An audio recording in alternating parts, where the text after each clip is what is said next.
Welcome to the Slop Temple. We pray this video helps. In this video, I will show you how to change the battery in your Acura RDX key fob. First, gather your essential tools: a small flathead screwdriver and a fresh CR 2032 battery. Make sure you have a clean, well-lit area to work in.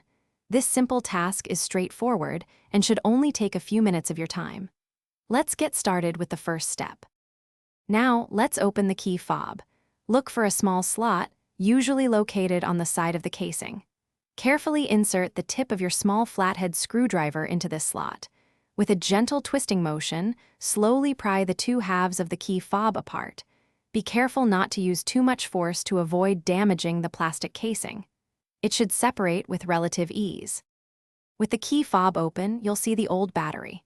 Before removing it, take a quick mental note of its orientation, specifically which side is facing up. This is usually the positive side. Now, gently pop out the old CR 2032 battery.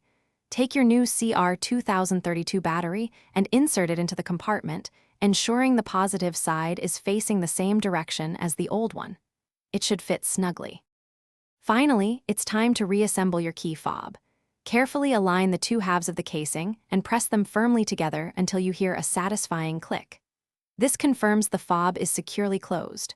Once reassembled, test the key fob's functionality with your Acura RDX to ensure everything is working correctly. Also, for those looking to simplify their routine, check out the description for a link to some fantastic leak-proof meal prep containers and other great deals. Thanks for watching. Thanks for watching. Consider subscribing if we helped you.